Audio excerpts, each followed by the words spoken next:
Hey everyone, welcome back. Did Kalshi stop using Face ID and now asks for your full email and password every time you open it?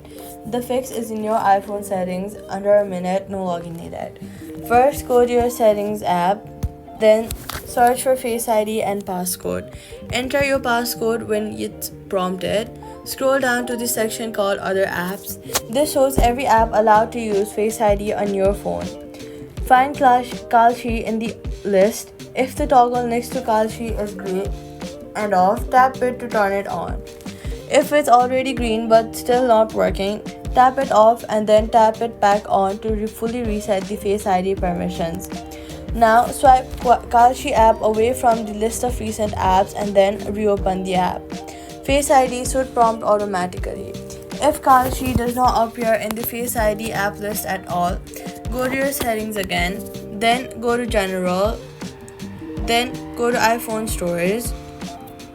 Find Kalshi in the list of apps and then offload the app.